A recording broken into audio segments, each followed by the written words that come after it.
Bonjour tout le monde, ici Roger Clavette, bienvenue à Interroger. Je voulais vous parler d'un mot qui me fascine. Depuis que je suis enfant, c'est le mot secret, ou mystère, ou mystérieux. Vous êtes sans doute comme moi. Aujourd'hui, notre émission va parler de ça, du mystère, un sujet qui n'est pas très mystérieux, mais c'est souvent, je vous parle du jumelage interculturel, c'est quand il y a des nouveaux arrivants, des immigrants qui viennent ici, il y a des gens, c'est pas mystérieux, mais c'est pas très connu, hein, on va dire que c'est dans ce sens-là, qui offrent leurs services, des gens de la place, pour les accueillir, faciliter leur intégration, ou si vous préférez, et moi je préfère, inclusion. Ça va être le deuxième volet de notre émission. Puis pour le premier volet de l'émission, bien là, on est dans le plein mystère, dans le plein secret. On va accueillir quelqu'un qui va venir nous parler de la vallée secrète. Et elle ne sera plus secrète tout à l'heure. J'ai le plaisir d'accueillir ici aujourd'hui Mme Sandy Blackburn. Bonjour Sandy. Bonjour, enchantée. Sandy, je viens de le dire, moi c'est le mystère quand j'étais tout jeune, puis je suis resté jeune, je pense. Parlez-nous de la vallée secrète qui est un joyau de notre région et qui est connu déjà depuis plusieurs années. Alors exactement, on en est à la 23e saison? Exactement, on a ouvert en 2003. Donc, c'est notre 23e année. On est super contents. On accueille à peu près 15 à 20 000 personnes là, par année. Étiez-vous là au tout début? Oui, j'étais là au début. Ben, j'ai du mal à croire ça, là, parce que vous avez commencé à 5 ans ou quoi? Non. Ma sortie du cégep, là, dans le fond, là, on commençait le projet, mais mes parents, dans le fond, c'est une entreprise familiale. Mes parents avaient acheté le terrain là, en amont, là, finalement, Okay. là, pour faire ce projet-là. Parce que, dans le fond, si on va un petit peu dans l'historique de l'entreprise, c'est que ma famille faisait des décors et des personnages animés dans des centres d'achat. Ils exportaient beaucoup leurs choses, les jeux interactifs qu'ils faisaient dans les musées de la civilisation, par exemple. J'étais aussi déjà dans l'entreprise à mon adolescence. Mais après ça, dans le fond, là, on a décidé de se consacrer juste à notre projet de la vallée secrète là, pour faire vivre une expérience imaginaire et concrète là, aux enfants, ainsi qu'éducative. Est-ce qu'au départ, on se doutait un petit peu dans la famille que ça allait connaître ce succès-là? Parce que 23 ans plus tard, vous y êtes encore. Est-ce qu'on s'attendait à un succès comme celui-là? Bien, on l'espérait, c'est sûr. Puis on y croyait beaucoup aussi. On voulait que vraiment ce soit un endroit où est-ce que les enfants apprendraient des choses au niveau là, de la nature, de la forêt, tout ça. Parce que le concept, c'est du plein air, là. C'est du plein air Oui, le plus possible. C'est du plein air, mais c'est interactif. Donc, les enfants, en fait, les familles, les gens, ça vient avec les grands-parents. C'est vraiment de toute multigénération. On a des groupes scolaires également, tout ça. Mais tout le monde va en forêt avec des accessoires concrets. Donc, nous autres, c'était pas le but d'être super technique là, avec les nouvelles avancées technologiques, tout ça. Au contraire, on voulait que les enfants aient des vrais objets, touchent à des choses. Donc, c'est toutes des clés interactives qui font des sons en forêt, tout ça. Fait que c'est vraiment d'aller créer de la surprise puis de l'interaction, mais jamais devant un écran. Non, mais c'est ça ce qui est le plus beau, parce qu'on cherche toutes sortes de moyens et ça commence par une activité familiale. Oui. Déjà, si des parents donnent l'exemple, est-ce qu'il y a des chasses au trésor? Parce que je reste dans le mystère, là. Oui, effectivement, c'est des chasses au trésor. Dans le fond, on a plusieurs. On a vraiment plusieurs parcours pour des âges différents. Donc, c'est sûr qu'à nos débuts, on a commencé avec un seul parcours, mais après ça, ça s'est décliné en plusieurs groupes d'âge. Donc, on a un parcours 2, 4 ans, 5, 8 ans, 9, 12 ans, 13 ans et plus pour ados, adultes également. Donc, ça va vraiment dans tous les sens, là, dans tous les âges. Fait que c'est des parcours avec des thématiques différentes pour intéresser. On en a un, par exemple, sur les anciens métiers qui s'appelle l'Expédition des fouineurs. Celui-là, on l'a en 3.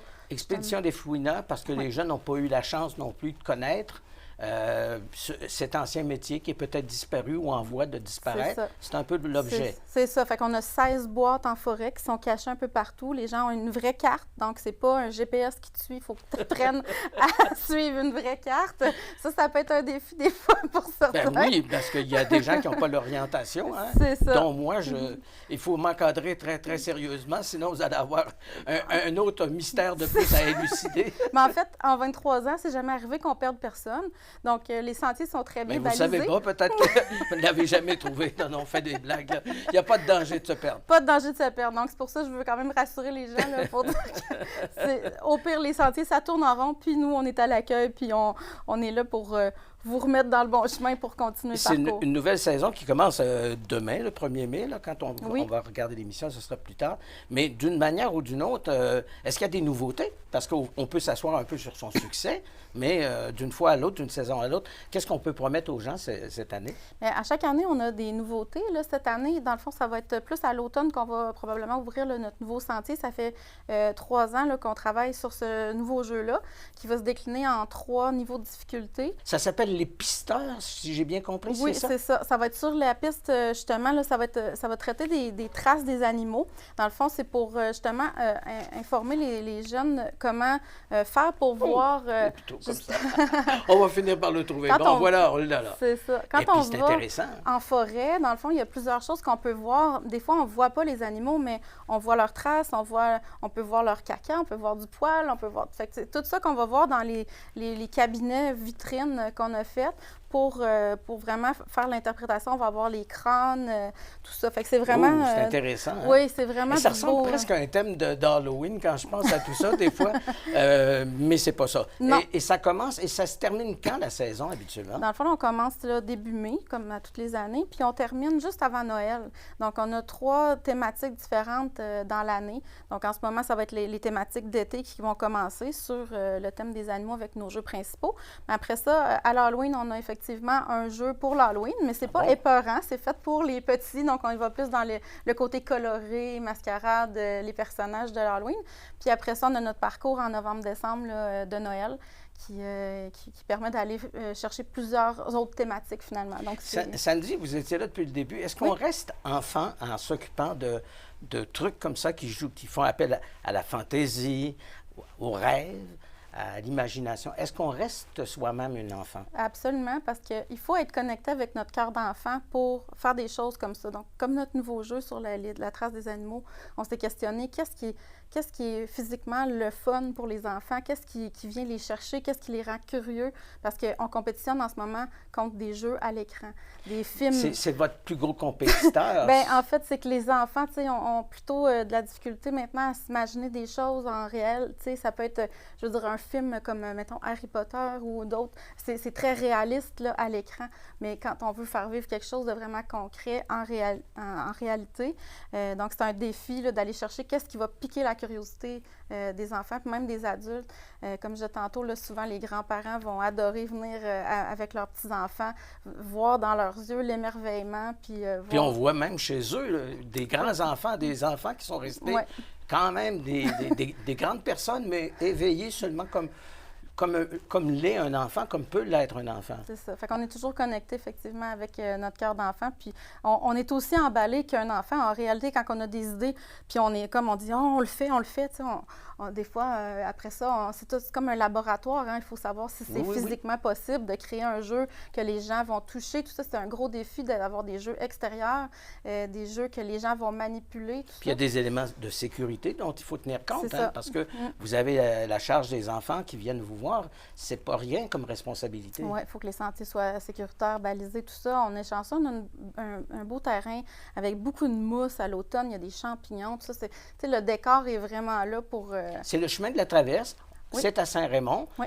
Est-ce que beaucoup de personnes le connaissent maintenant, bien au-delà de Saint-Raymond, dans la région de Portneuf et ailleurs? Avez-vous des visiteurs d'un peu partout? Oui, on a des visiteurs d'un peu partout. Dans le fond, avec l'Office du tourisme, ça fait très longtemps là, qu'on est partenaire avec l'Office de DQC, de Destination Québec-Cité.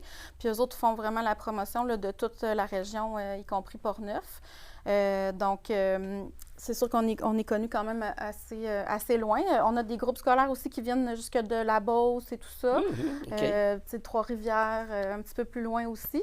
On a beaucoup de touristes français aussi là, qui adorent. Ils viennent parce que ça se dit, et sur Internet, évidemment, on peut venir voir Maintenant, ça à tout avec moment. les réseaux sociaux, on peut justement aller chercher des gens qui sont de passage puis que finalement, ils font « Hey, ça a l'air spécial », puis on est encore avec une clientèle qui découvre parce que c'est quelque chose d'un peu moins connu, fait que c'est un peu plus aventurier. Bien, elle va devenir de moins en moins secrète, la vallée, là. On dit c'est un secret, mais quand vous le dites à quelqu'un, dites que c'est un secret. C'est comme ça qu'on répand les secrets. En tout cas, on vous souhaite une très bonne saison, votre 23e. Merci d'être venu. Puis, je vais vous faire une confidence. Quand j'arrive en auto d'une autre région, puis que j'arrive près de Saint-Raymond, c'est marqué la vallée secrète. Alors là, oui, ça vraiment, votre je curiosité. veux. Absolument, puis je ne vais pas me limiter à ça, j'irai voir. Acceptez-vous les vieux enfants? Absolument. C'est tout. En tout cas, merci beaucoup. Sandy Blackburn, bonne saison. Merci beaucoup. Eh bien, ça fait plaisir d'accueillir aujourd'hui Anouk Thibault, qui va venir nous parler du jumelage interculturel. Bon, ça a l'air un peu sorcier, mais qu'est-ce que c'est en gros, Anouk? Bien, en réalité, c'est pas du tout sorcier, là.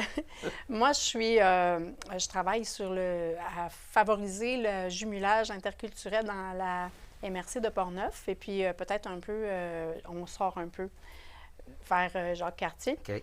Et puis, en fait, nous sommes 3 à travailler sur le jumelage interculturel. Une personne à l'ouest, une personne qui est basée plus à Saint-Raymond, puis une personne qui va être basée plus dans la région de Donnacona pour pouvoir rayonner un peu partout. Bon, ça, c'est pour le rayonnement. Oui.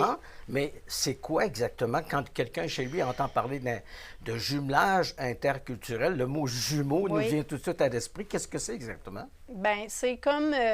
En fait, il y a eu beaucoup d'immigration depuis quelques années dans la région de Portneuf. Et puis nous, à Accès Travail Portneuf, on va s'occuper d'aider les personnes immigrantes à s'intégrer ici parce que souvent, nous, on travaille surtout avec les personnes qui ont des permis de travail fermés ou ouverts ou qui ont des contrats, même les personnes qui sont ici naturalisées canadiennes ou bien avec des RP, des résidences permanentes. Donc, ces personnes-là, quand ils arrivent ici, des fois, pour certaines, c'est comme la planète Mars. Pour d'autres, c'est pas la planète Mars. Il y a beaucoup de choses qui sont pareilles. Mais ce qui est difficile, c'est de bien comprendre les codes au Québec, les codes comportementaux. C'est quoi être poli, c'est quoi être pas poli? Comment on se comporte dans nos relations interpersonnelles? Tu sais, des fois, il va y avoir un genre de clash qui va faire qu'on va penser que la personne, elle nous a offensés, mais dans le fond, elle n'était pas offensante. Mais c'est une question de perception. C'est ça, la perception change d'une nationalité à l'autre, d'une culture à l'autre. C'est même pas rare, des fois, qu'on nous dit, il y a quelqu'un de nouveau d'arriver dans le voisinage. C'est ça. Mais je ne sais pas trop, je n'y ai pas encore parlé. C'est sûr que si on ne parle pas, c'est difficile d'entretenir une relation. Exactement. Donc, ce qu'on va faire, c'est, peut-être pour les Québécois, c'est plus facile d'aller vers les autres parce que on a moins peur, tu sais.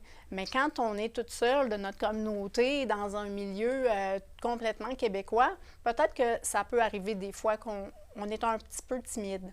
Fait qu'on ne va pas approcher les gens ou on va s'isoler, puis tout ça. Le jumelage interculturel va permettre aux personnes migrantes de se faire des relations québécoises, c'est d'augmenter le réseau de leurs connaissances parmi les Québécois puis les Québécoises. Et puis, petit à petit, de mieux comprendre la culture aussi, puis de démystifier certaines choses qui sont restées comme ambiguës. Mm-hmm. Puis du côté des Québécois et des Québécoises, en fait, un jumelage avec une personne d'un autre pays, en fait, c'est pas comme...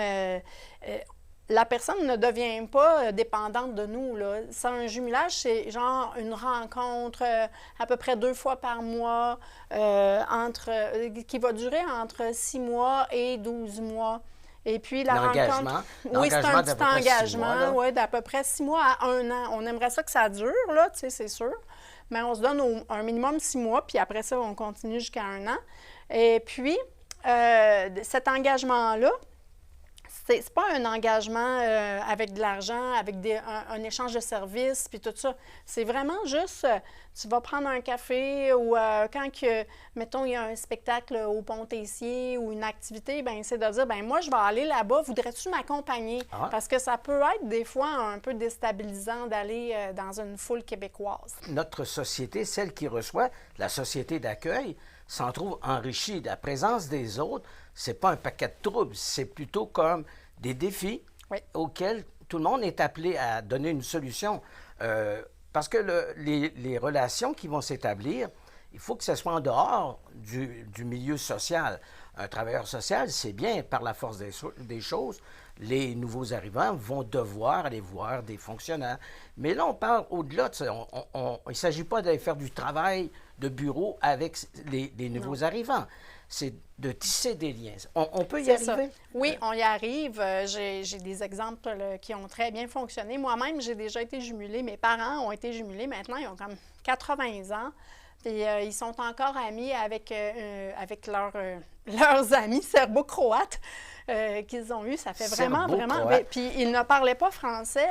Donc, ils avaient des dictionnaires serbes, ou je ne sais pas. En tout cas, ils se parlaient avec des dictionnaires. Fait que ça peut vouloir dire un jumelage aussi, c'est d'accepter de faire pratiquer son français à quelqu'un. Oui. C'est pour ça que ça demande aussi une ouverture d'esprit. Puis, faire découvrir notre culture, les valeurs québécoises, c'est faire découvrir un peu les valeurs sociales. Qu'est-ce que ça veut dire, la laïcité? T'sais, ça ne veut pas dire de ne pas avoir de religion, c'est d'autres choses. Il faut le comprendre dans un sens plus large. Oui, il faut comprendre, oui. Puis de favoriser, de parler en français avec la personne. Il y a des gens qui veulent faire un jumelage parce qu'ils veulent parler espagnol. C'est correct, mais il faut faire moitié-moitié, parce que la personne, elle veut apprendre le français. Oui, parce que c'est pas à sens unique. Apprendre l'espagnol, lui ou elle va apprendre quoi en retour? Donc, il y a vraiment l'idée d'échange, de notions. Et puis, vous avez donné des exemples tout à l'heure. On a parlé de la famille camerounaise. Ça doit être moins difficile quand on a affaire à des jeunes avec d'autres jeunes, parce qu'on dirait que naturellement, il y a moins d'obstacles, il y a moins de barrières, il y a moins de préjugés. Je me trompe ou c'est à peu près ça? Bien, les enfants ensemble, c'est sûr que, bon, quand on va à l'école, les enfants ensemble, des fois, ils vont créer des liens plus facilement que les mamans puis les papas dans leur milieu de travail, OK? Parce que, justement, ils sont jeunes.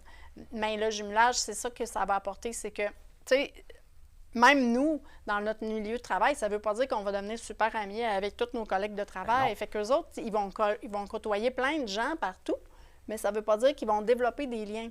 Mais par contre, quand il y a quelqu'un qui accepte plus de proximité un peu, bien là, il y a une ouverture. C'est comme si on part en voyage, mais ça ne nous coûte rien. On apprend des nouvelles recettes. Tu sais, il y a toutes sortes de choses qui se passent. On se fait inviter à des fêtes, puis on peut inviter les gens à nos fêtes aussi. Est-ce que ça se produit, Anouk, qu'il y a des fois, ça fonctionne moins bien avec certaines personnes? On n'est pas engagé pour la vie. Une fois qu'on dit « j'ai pas d'atome crochu », est-ce qu'on peut réessayer à nouveau? Oui. C'est pas interdit de repenser son engagement. Exactement. Quand ça ne marche pas avec quelqu'un, moi, je suis là. En fait, moi, quand je fais le jumelage entre deux personnes, c'est comme si je suis une entremetteuse. Je vais jumeler deux personnes ensemble. Mais si jamais il y a quelque chose, je peux agir comme médiatrice, mais on n'est pas obligé, même on n'est pas obligé de durer 6 mois. Là.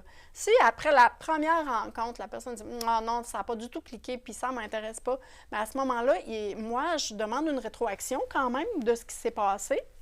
Puis, avec ma rétroaction, bien là, je vais proposer des solutions ou bien, tu sais, on va arrêter ça là, mais j'exclus pas les gens d'essayer avec d'autres candidats. OK. Alors, en général, là, vous êtes en période de recrutement, si je puis dire, parce qu'on en a besoin. Exactement, la situation est assez importante pour qu'on en ait vraiment besoin ou on peut dire, bon, ça va aller pour l'instant. Parce qu'il y a une augmentation du nombre de nouveaux arrivants ici à Portneuf, là. Bien, je pense qu'on en a besoin parce que plus qu'il y a de personnes qui arrivent ici, tu sais, je veux dire, les gens peuvent souffrir d'isolement en arrivant ici. Et puis, la tentation, c'est toujours de rester avec sa propre communauté. Tu sais, les Québécois ensemble, les Camerounais ensemble, les Marocains ensemble, puis tout ça. Puis, c'est bien correct, mais la stratégie au Québec, c'est pas de vivre plein de cultures séparément, mais très bien parce qu'ils travaillent, puis tout ça. Puis c'est vraiment l'inclusion, OK? Donc, le jumelage interculturel, ça va aider à inclure les gens. Puis, plus que vous diriez que l'intégration, c'est l'inclusion, ça veut dire ne laisse pas ta culture chez toi. Tu viens chez moi, apporte-moi aussi. Exactement. De tes rayons de soleil, on en a besoin. Oui. Tu sais, c'est super important. C'est super important. Puis aussi, des fois, les gens, il y a des aspects de notre culture qui font très peur. sais. Ils vont se dire, mais voyons, ils sont laïcs, ça veut dire qu'ils doivent, peut-être qu'ils ont n'importe quel comportement, ils sont régis par quoi? Bien, après ça, en pensant, et en côtoyant des Québécois, ils vont se rendre compte qu'on est régi par les mêmes valeurs. Puis on n'a pas reculé il y a 100 ans. Là, c'est dans notre cœur. Bien, on avait déjà des valeurs très, très religieuses. Oui, oui, exactement. Il n'y a même pas un siècle, alors on est en mesure de mieux comprendre quelqu'un qui est arrivé de cet univers-là. Exactement. Alors, grosso modo, Anouk, on a encore de la place. Les gens peuvent communiquer comment pour donner leur nom, ne serait-ce que pour vous rencontrer, voir la possibilité de jumelage. Comment on procède? Bien, pour un jumelage interculturel, vous appelez à Accès Travail Portneuf. Je vous donne le numéro de téléphone où il va être écrit. Non, on peut le mettre de toute façon aujourd'hui avec Internet. On fait juste le dire à son téléphone et puis c'est tout juste si on n'a pas déjà quelqu'un à côté de nous. Mais grosso modo, on communique avec... Oui, vous communiquez avec le bureau maire de Accès Travail Portneuf parce qu'il y a des gens dans toutes les municipalités de la région, tu sais. Fait que... Accès Travail Portneuf, le bureau maire va distribuer soit à moi, soit à Audrey ou bien Pascal, en tout cas selon l'endroit, va donner le mandat de communiquer, de répondre. Puis on ne sait jamais, ça peut peut-être se terminer ou commencer par une histoire d'amitié, une belle aventure qui commence, quelqu'un qu'on ne connaît pas. Vous savez, à travers... Il y a des amitiés qui durent vraiment longtemps. Oui, puis quand on voyage, ceux qui ont eu la chance de voyager s'aperçoivent qu'on n'oublie jamais la première main qui nous est tendue, le premier café qu'on nous sert. C'est la même chose. Ici, la première poutine que quelqu'un va manger va peut-être s'en souvenir pour le restant de ses jours, ou tout simplement un sourire. Est-ce qu'on est en mesure de faire ça? Moi, je pense que la réponse, c'est oui. On est en mesure de s'enrichir. C'est vrai ce que vous dites. Disons que dans un jumelage interculturel que j'ai fait dans le passé, c'était une famille iranienne. Puis à un moment donné, on a été séparés parce que moi-même, ma vie a changé. Puis ça fait quand même quelques décennies, là. Et puis la dame m'a retrouvée. Puis elle m'a dit, j'aimerais ça te revoir, Anouk, parce que tu es la première personne au Québec avec qui j'ai créé des liens. Et puis, tu es la première femme québécoise que j'ai rencontrée pour de vrai. Puis ça, c'est vraiment le fun. C'est vraiment valorisant de se faire dire ça. Il y a vraiment... il y a de la gratitude. Puis dites-vous que quand on fait un jumelage, tu sais, c'est comme si on devient vraiment la référence de quelqu'un. On ne voit pas toujours la personne, mais quand la personne elle a besoin de parler à quelqu'un de Québécois, on est sa référence. C'est pas payant, mais c'est gratifiant. C'est pas payant, mais c'est gratifiant. Puis, si je peux me permettre, en ce moment, on a quand même un besoin précis, là. C'est que je suis à la recherche de 2 personnes à Pont-Rouge pour faire un jumelage interculturel avec comme 2 femmes qui sont à Pont-Rouge. Communauté africaine, communauté... en ce moment, c'est 2 femmes de la communauté. Je pense qu'il y en a une de la communauté africaine. Je ne le sais pas encore par cœur. Mais en fait, 2 personnes de la région de Pont-Rouge qui seraient prêtes à faire un jumelage interculturel. Puis ça serait mieux que ce soit des femmes parce que des fois, les femmes, elles sont seules là, en ce moment. Puis ça serait plus... souvent, elles sont plus à l'aise. Bien, Anouk Thibault, il me reste juste à vous remercier. Je trouve ça intéressant d'ouvrir une porte en plus sur l'aventure que vous nous avez racontée. Le jumelage, ça existe et ça peut nous mener très, très, très loin tout en restant ici. Oui, merci beaucoup. Merci beaucoup, Anouk. Bien, voilà qui complète notre émission. J'espère que ça vous a plu. Les 2 sujets. D'ailleurs, mon invitée tout à l'heure est à côté. Elle me dit qu'elle avait quelque chose à dire par rapport au jumelage interculturel. Oui, bien en fait, on l'a fait là, avec ma famille il y a quelques années. Puis c'est la famille avec qui on était jumelés. En fait, c'est avéré être super intéressante. Donc, on est amis maintenant là, avec eux. On fait des choses en famille ensemble. Puis c'est très le fun pour les 2 familles, en réalité, là, de s'ouvrir vers le monde là, quand on vient d'ici. Puis on ne peut pas avoir un plus beau témoignage. Hein? Alors, notre émission était sur le mystère, le secret. Ça l'est de moins en moins. L'aventure est toujours au rendez-vous, puis il ne faut pas avoir peur de l'aventure. Exact. Merci beaucoup et bonne fin de journée.